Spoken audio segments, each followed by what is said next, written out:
لہٰذا اہل کتاب سے پوچھ لو اگر تمہیں علم نہیں۔ اس آیت میں اللہ تعالیٰ نے یہ حکم دیا ہے کہ اگر تمہیں کسی مسئلے کا علم نہ ہو تو اہل علم سے پوچھ لیا کرو، لیکن اسے کسی ایسی شرط سے مشروط نہیں کیا کہ اہل علم کی صرف ایسی بات معتبر ہوگی جس پر بہت سے علماء کی مہر ثبت ہو، بلکہ کسی ایک عالم سے پوچھ لینا ہی کافی قرار دیا گیا ہے۔ ایسا کیوں نہیں کہ ہر فرقے سے ایک طائفہ نکلتا اور وہ دین کی فقاہت حاصل کر کے اپنی قوم کی طرف جب لوٹتا تو انہیں ڈراتا تاکہ وہ اپنا بچاؤ پکڑ دے۔ امام بخاری رحمۃ اللہ علیہ فرماتے ہیں کہ طائفہ ایک آدمی کو بھی کہا جاتا ہے، لہٰذا ثابت ہوا کہ کسی قبیلے کا ایک فرد بھی اگر دین کا علم حاصل کر کے اپنی قوم کو احکام و مسائل سے آگاہ کرنے کی ذمہ داری اٹھائے تو وہ قابل اعتبار ہے، بلکہ یہ اقدام فرض کفایہ ہے۔ اے اہل ایمان، اللہ اور اس کے رسول صلی اللہ علیہ وسلم کی اطاعت کرو، اور اگر تمہارے درمیان کسی مسئلے پر نزاع ہو جائے تو اسے اللہ اور اس کے رسول صلی اللہ علیہ وسلم کی طرف لوٹا دو، اگر تم اللہ اور یوم آخرت پر ایمان رکھتے ہو۔ حافظ ابن قیم رحمۃ اللہ علیہ رقم تراز ہیں کہ مسلمانوں کا اجماع ہے کہ اللہ کے رسول صلی اللہ علیہ وسلم کی طرف لوٹانے کے معنی یہ ہے کہ آپ صلی اللہ علیہ وسلم کی زندگی میں مختلف فیع مثال آپ صلی اللہ علیہ وسلم کے حضور پیش کیے جائیں، اور آپ صلی اللہ علیہ وسلم کی موت کے بعد آپ صلی اللہ علیہ وسلم کی سنت پر اسے پرکھا جائے۔ اور اس بات پر بھی اتفاق ہے کہ آپ صلی اللہ علیہ وسلم کی موت کے ساتھ مذکورہ حکم ساقط نہیں ہوا، اور اگر آپ صلی اللہ علیہ وسلم کی متواتر و احاد احادیث سے علم و یقین کا کوئی فائدہ حاصل نہیں ہوتا تو پھر آپ صلی اللہ علیہ وسلم کی طرف لوٹانے کا حکم چہ معنی دارد۔ خبر واحد کی حجیت احادیث کی روشنی میں امام بخاری رحمۃ اللہ علیہ نے اپنی صحیح میں خبر واحد کی حجیت پر ایک کتاب قائم کی ہے، جس میں 21 احادیث اور مختلف آیات سے استدلال و استشہاد کے ساتھ خبر واحد کی حجیت کو ثابت کیا ہے، جن میں سے چند ایک بطور مثال درج ذیل ہیں۔ عبداللہ بن مسعود رضی اللہ عنہ سے مروی ہے کہ اللہ کے رسول صلی اللہ علیہ وسلم نے ارشاد فرمایا کہ کسی شخص کو حضرت بلال رضی اللہ عنہ کی اذان سحری کھانے سے نہ روکے، کیونکہ وہ صرف اس لیے اذان دیتے ہیں تاکہ جو نماز کے لیے بیدار ہیں وہ واپس آ جائیں اور جو سوئے ہوئے ہیں وہ بیدار ہو جائیں۔ اس حدیث سے ثابت ہوا کہ ایک معتبر شخص کی اذان نماز سحری و افطاری وغیرہ کے لیے معتبر اور قابل عمل ہے، لہٰذا ایسے معتبر شخص کی روایات بھی قابل قبول اور قابل حجت ہے، ورنہ دونوں باتوں کا انکار لازم آئے گا۔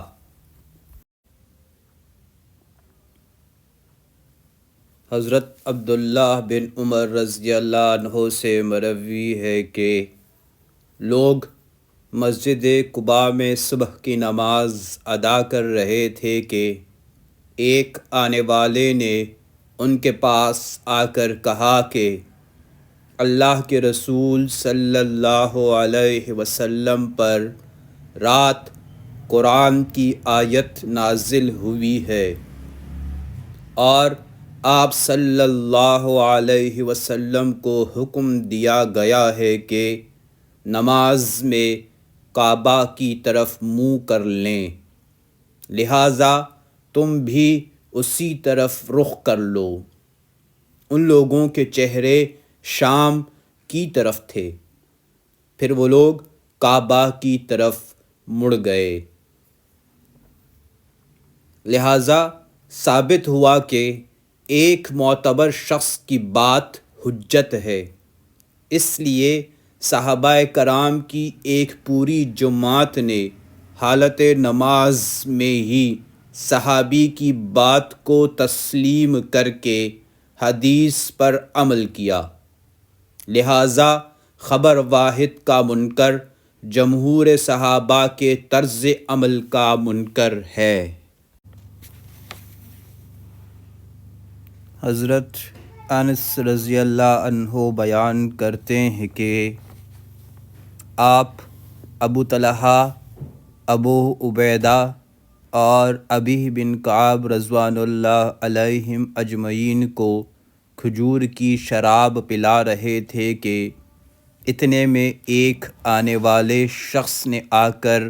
خبر دی کہ شراب حرام کر دی گئی ہے۔ ابو طلحہ رضی اللہ عنہ نے اس شخص کی خبر سنتے ہی کہا، انس، ان سب مٹکوں کو توڑ دو۔ حضرت انس رضی اللہ عنہ فرماتے ہیں کہ آپ ایک خاوند دستہ کی طرف بڑھے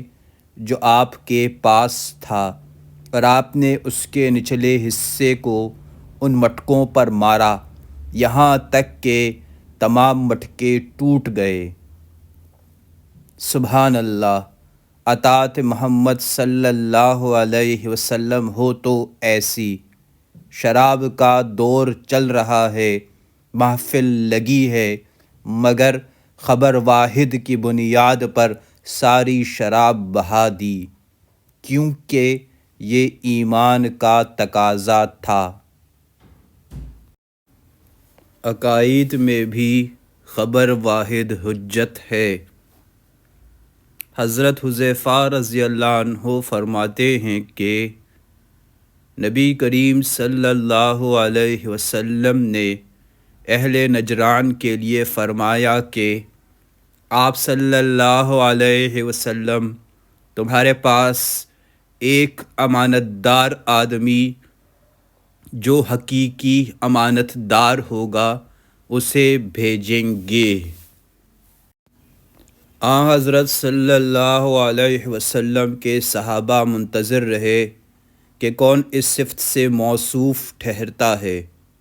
تو آپ صلی اللہ علیہ وسلم نے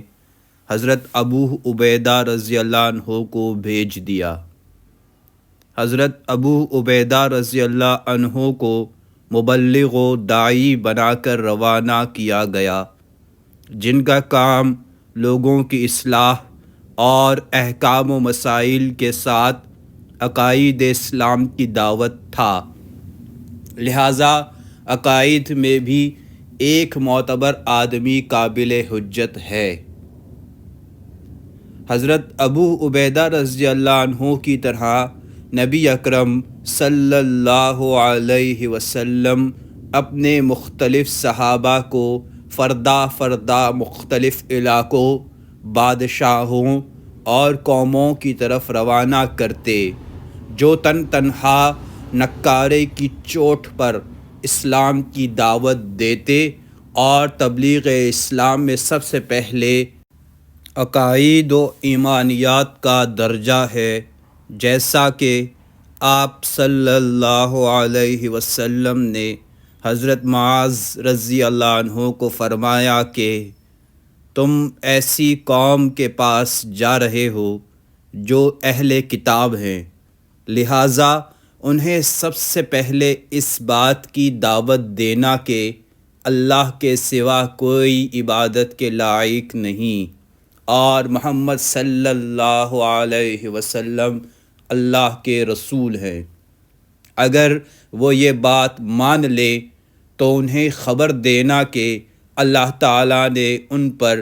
5 نمازیں فرض کی ہیں۔ چنانچہ صحابہ کرام رضوان اللہ علیہم اجمعین بلا استثناء عقائد و احکام، فضائل و مسائل سب چیزوں کی تبلیغ کرتے،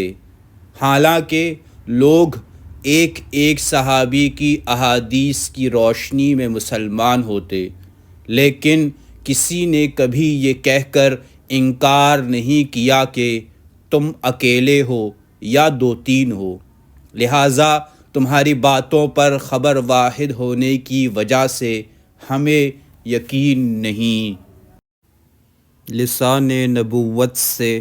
وجود دجال کی خبر واحد کی تائید۔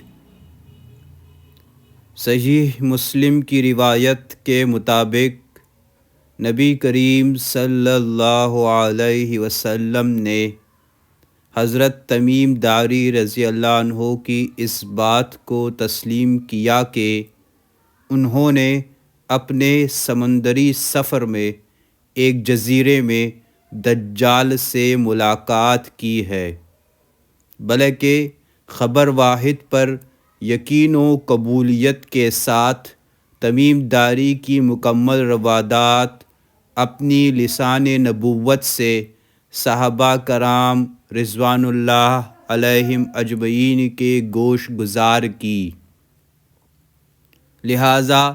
علامات قیامت کا صرف اس لیے انکار کر دینا کہ یہ خبر احاد ہیں جن کی صحت مشکوک ہے، دراصل حضور صلی اللہ علیہ وسلم کے اسوہ اور سنت کی خلاف ورزی کے مترادف ہے۔ خبر واحد اور ائمہ سلف۔ امام مالک نے فرمایا کہ خبر واحد جو اللہ کے رسول صلی اللہ علیہ وسلم تک پایا ثبوت کو پہنچے، اسی پر بیک وقت علم و عمل واجب ہے۔ حافظ ابن حزم فرماتے ہیں کہ ان کا بھی یہی موقف ہے۔ امام شافعی فرماتے ہیں کہ جب آپ اللہ کے رسول صلی اللہ علیہ وسلم سے صحیح حدیث روایت کریں مگر اس پر عمل نہ کریں تو میں تمہیں گواہ بناتا ہوں کہ اس وقت سمجھو کہ میری عقل رخصت ہو چکی ہے۔ امام شافعی نے قبولیت حدیث کے لیے خبر واحد یا تواتر کی شرط نہیں لگائی، بلکہ صحت کو دار و مدار بنایا ہے۔ خواہ صحت کے معیار پر خبر واحد پوری اترتی ہو، وہ قابل حجت ہے۔ امام احمد فرماتے ہیں کہ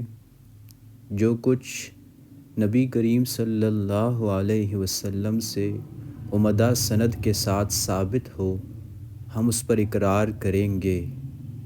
اور اگر اس پر اقرار و عمل نہ کریں تو در حقیقت اللہ کے حکم کو پس پشت ڈالیں گے، کیونکہ اللہ تعالیٰ نے فرمایا ہے جو کچھ تمہیں رسول دیں اسے لے لو، اور جس سے منع کریں اس سے باز آ جاؤ۔ امام احمد کی مسند میں ہزاروں احادیث خبر واحد سے تعلق رکھتی ہیں، لہٰذا ان کے نزدیک حدیث کی قبولیت و عدم قبولیت کا معیار صرف سند ہے۔ حافظ ابن حجر فرماتے ہیں کہ صحابہ اور تابعین سے بکثرت خبر واحد پر بلا انکار عمل ثابت ہے، جس سے ان کے نزدیک خبر واحد کی قبولیت پر اتفاق ثابت ہوتا ہے۔ ابن تیمیہ فرماتے ہیں کہ ہر مذہب کے علماء کا اس پر اتفاق ہے کہ جب کسی خبر واحد کو امت سے تصدیقی یا عملی طور پر اختیار کرنے کی قبولیت حاصل ہو جائے تو اس سے علم کا وجوب حاصل ہوتا ہے۔ اہل حدیث اور سلف کا یہی مذہب ہے۔